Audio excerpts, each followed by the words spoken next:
I've been living in my van for about 6 months. I had originally planned to do so for a year, or however long it took me to complete a giant loop around the country and back to Seattle, where I'm originally from. I'm only in Boston right now, but after what I experienced back in Maine this past Thursday night, I don't think I have the nerve to keep at it much longer. I moved my life into a van for the same reasons many people do: the ability to travel and see things, disconnect from the 9 to 5 grind, and save some money along the way. It took some adjusting at first, but I knew from the beginning that this was something I could do, and enjoyed doing. I started out traveling due east out of Seattle, moving at a pretty relaxed pace, and stayed along that route for a few months, spending a few weeks in Yellowstone and meandering through the plains before eventually making my way through the mountains. I had an old college friend in Chicago, and I stopped there for a week, spending more money than I could afford to on food and crashing on his couch. Out on the road, I managed to shower every 2 or 3 days at truck stops and YMCAs. I usually slept in Walmarts or rest stops. It's by no means an easy or comfortable life, but the sense that I was having a real, honest experience invigorated me and, until recently, allowed me to ignore or push past the difficulties and rough patches. I felt in control of my own destiny, broken free of all my normal routines. A sense of freedom like I'd never known ran through my bones and assured me that I'd made the right choice in buying the van and setting out on this trip. My girlfriend was not so sure, but we agreed I'd settle into a more stationary lifestyle when she finished grad school. My goal since I left had been to be in New England when autumn came. My mom spent a large portion of her childhood living here, so growing up I'd made several vacations to the area. I fell in love with the foliage that looked like something lifted from an old postcard or storybook. The rolling hills and the barns nestled within them. I had long felt that there was something in the air there that made folk tales and legends seem almost possible, enough dark corners of old forests and long-forgotten patches of countryside where you might still find a witch or some eldritch abomination lurking. Memories of autumns spent here in my childhood, chilled air, enough to make my blood quicken. I suppose the story I am writing begins in earnest then with my arrival in the small town of Darlington, Maine, though calling it a town at all seems like a bit of an exaggeration.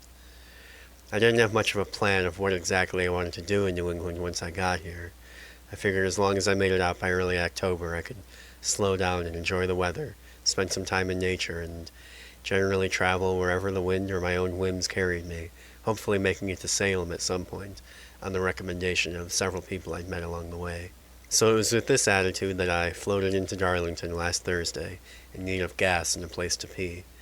No intention of sticking around much longer than that, but nowhere else in particular that I needed to be either. I pulled off the freeway onto a 2-lane road and followed the sign in turning right towards the nearest, and apparently only, gas station in the area. It was just over 2 miles off of the main highway. The woods were thick on either side of the road, with no sign of civilization outside of the asphalt. About a mile on, a handful of houses began popping up along the route. Set back a little ways from the road, they were all in what appeared to be a fairly advanced state of abandonment and disrepair.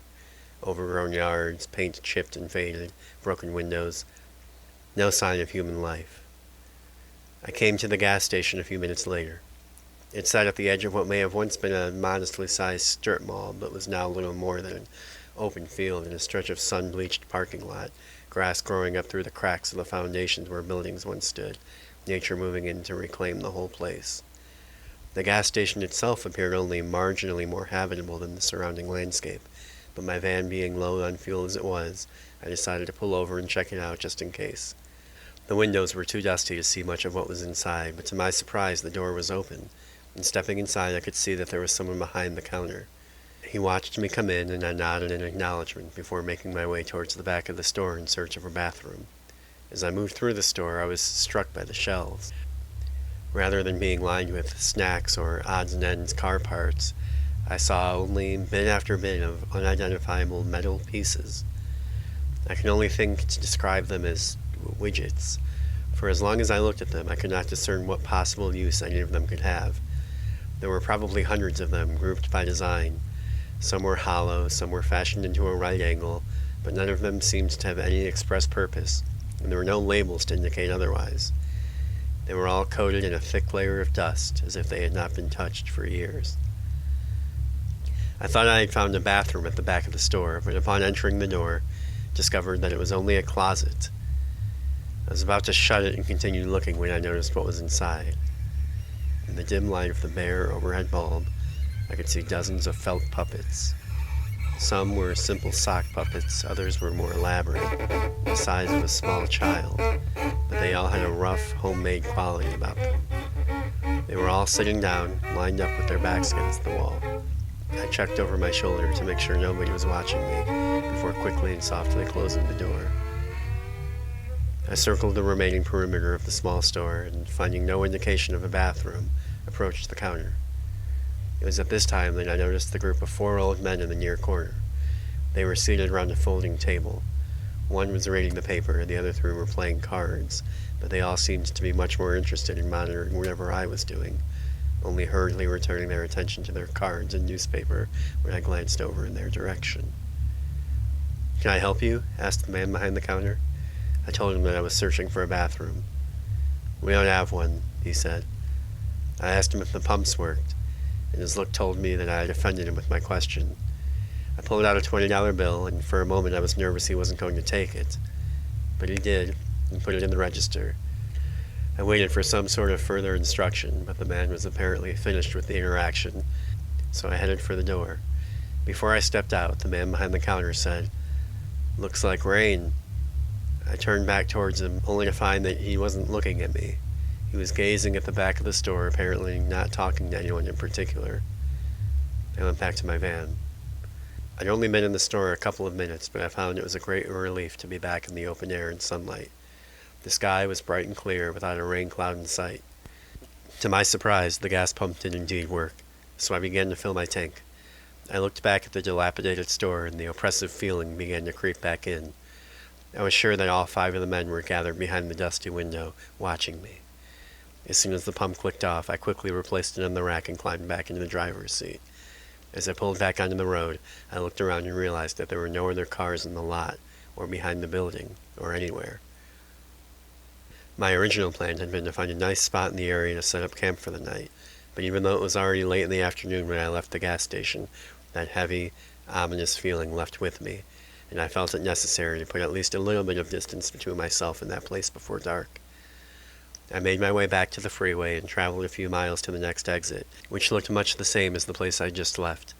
I pulled over for a minute and checked my phone, only to find that I had a very weak signal here, verging on having no signal at all. After a lot of waiting, I managed to check out a map and confirmed that almost all of the land in the surrounding area was BLM land, so I set out on the road, straining to find a turnoff as the sun set rapidly behind me. I didn't see another car from the time I exited the freeway. Before long, I found an old logging road into the woods and took it. The van rocked and groaned under me, and the tree branches scraped noisily against the metal sidewalls. The path was overgrown. It likely hadn't been used in years. I followed it for about 20 minutes of slow, cautious driving before I felt that I was far enough off the main road and into the wilderness and began looking for an ideal camping spot. A half-mile further down the road, I pulled into a nice grassy clearing and put the van in park for the night. The last meager light in the forest was just fading as I did so. I quickly set about trying to collect as much wood and kindling from the area as I could, already feeling the evening chill creeping in and wanting the warmth of a campfire. I'd spent so much of the day in my van, and I dreaded the idea of staying cooped up in the back for the rest of the night. I tried to check the weather to make sure there wasn't any rain coming, but I was out of service range. Something about that made me smile. After all the stress and weirdness of the day, I'd managed to find isolation, a spot of my own, out here in the woods, away from the stress and hollow frantic busyness of being constantly connected. It's one of the things I've grown to love about the lifestyle, recapturing the ability to be whole and live in the moment as it is, and not have my attention and person constantly fractured and split between dozens of different places and people and problems at any given time. There's a zen, or at least there was for me, following the initial anxiety over not being in the loop or being constantly entertained, a reconnecting with the interior of my own brain. I managed to get a decent fire going and opened up the back of my van to cook dinner on the camp stove there. I had a few beers left in my cooler, so I opened those as well and finished them at a leisurely pace as I gazed into the fire. As the last light in the sky went out, the world grew infinitely smaller, the darkness enclosing my little clearing, and made all the more dark by the dim orange glow of the fire around me. After a while of looking at the night sky, I packed everything into my van and crawled into bed for the night with a book. It's a cargo van, so there are no windows in the back, and once I pull the curtain across the front seats, I'm in my own private room. I read a book for a few minutes until I fell asleep. It was a little after 2 in the morning when I woke up, freezing. I reached over and turned on the propane heater next to my bed and put on a sweatshirt before crawling under the covers. It had begun to rain sometime while I was asleep, and it sounded like there was a thunderstorm raging outside. I worried for a moment that if it rained too much, my van would get stuck in the mud, but it was parked in a pretty grassy spot, and the idea of trying to leave and find a new spot in the dark seemed far more dangerous, so I lay back out and listened to the rain. As I sat there in the dark, rather than drifting back to sleep, I began to feel uneasy. I couldn't discern why, but a feeling that something was off began to gnaw at me. Soon enough, it had me fully awake, listening intently. After a few moments, I heard it, whispering outside my van. I couldn't understand what they were saying, but after a few moments, I became absolutely certain that there was someone out there. As I listened longer, I began to hear more voices. 5, 6, maybe even 7 voices, often talking over each other. Footsteps swishing hurriedly through the tall grass. Some of the voices sounded as if they were right next to my head, inches away through the thin metal wall of the van.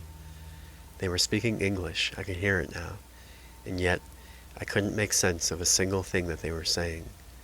I recognized all of the words, but the order that they were used in was completely unintelligible. The longer this went on, the more I listened, the more frustrated I grew. I felt as though my brain was malfunctioning, or I was going mad.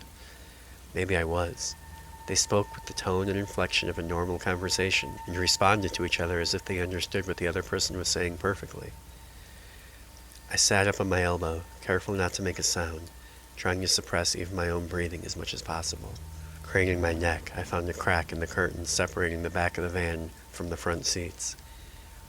I trained my eyes on that small sliver of windshield, waiting for a glimpse of a flashlight beam, a headlight, anything to break up the darkness, but nothing ever did.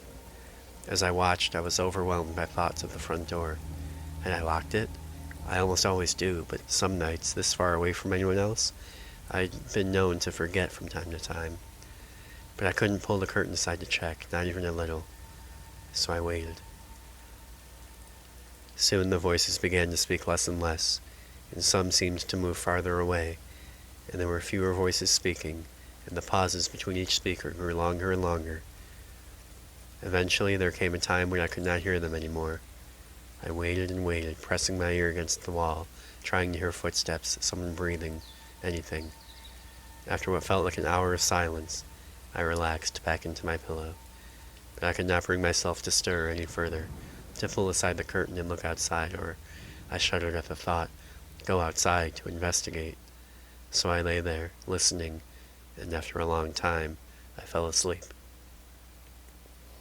The first light of the day was just beginning to eke through the curtain when I awoke a few hours later. It was a sunny, clear day outside, and for the first few moments that I was awake, the memory of what had happened the night before was blissfully absent from my mind. Then, all at once, the fear came rushing back, and I lay transfixed to my mattress. I listened for several minutes, but heard only the early morning yawning of the forest around me, birds chirping, squirrels chattering, the buzz of cicadas. I worked up the courage to step outside and found myself alone, deep in the woods. The dark, oppressive feeling from the day before did not leave me as I went about my morning routine. I went out a bit from the clearing to pee, and upon returning, noticed that the ground was almost completely dry. Certainly there was no indication of the heavy storms I'd been listening to only a few hours earlier. An acute sense of cold dread, a need to leave this area as soon as possible, washed over me. As I packed my van to leave, I noticed something. The sounds of the birds, the squirrels, the bugs, they seemed to be repeating themselves. I paid closer attention, and was sure I heard the same squawking pattern followed by the same buzzing about a minute apart, like the noises were being played on a loop. A moment later, all sound in the forest stopped, cut off at once, and I was left in complete silence. No bugs, no distant frogs, Nothing but the sound of my own breathing, the creaking of my van beneath my feet. A deathly, unnatural silence. And then, a moment later, just as abruptly as it had stopped, the forest came back to life. I stepped outside and looked towards the tops of the trees, scanning the area around me. I saw no signs of any squirrels, no birds or birds' nests, but I did see 3 large speakers attached to some of the larger trees near the top. They appeared from a distance to be in relatively good condition. The hard angles and clean black paint job appeared ghastly to me out here in nature, tucked amongst the ragged browns and bent branches of the mostly bare trees. I left and didn't see another car until I was back on the freeway. I came to a rest stop several miles down the road in desperate need of coffee. I checked inside the worn-down brick building and saw a vending machine in the lobby between the 2 restrooms. It looked quite battered, but I was relieved to find that it still worked. As I waited for the paper cup to fill, I looked around the marble-floored room. There was a large road map on the far wall, and next to that, a sign featuring several paragraphs of historical information regarding the surrounding area. The sign was dedicated to the history of a well-known system of caves that formed an intricate honeycomb under the surrounding countryside. Some sections of it had been used on the Underground Railroad, but a vast majority of it remained unexplored. It said that there are estimated to be over 1,000 miles of cave crisscrossing the area, part of it even running under this rest area. It also dawned on me at that moment that there had been no sound of rain on the van roof the night before. Outside, I noted that there was one other car in the parking lot with mine, a run-down old station wagon with wood paneling on the sides, but I hadn't seen anyone in the building, and could see no one out here either. Across the field, dotted with picnic tables, I saw a small formation of rocks jutting out of the ground. I approached the formation, and on the opposite side found the mouth of a cave, not quite 5 feet high, and just wide enough to walk through. Light penetrated only a few steps into the entryway before the darkness within subsumed it. I stood for a long time at the entryway, gazing into the darkness, listening. I felt the frustrated madness of the previous night begin to creep in, the madness of a brain stymied beyond all efforts, of the words without meaning, but I heard nothing save for the ringing in my ears, and the shapes and the colors that formed out of the darkness disappeared when I blinked.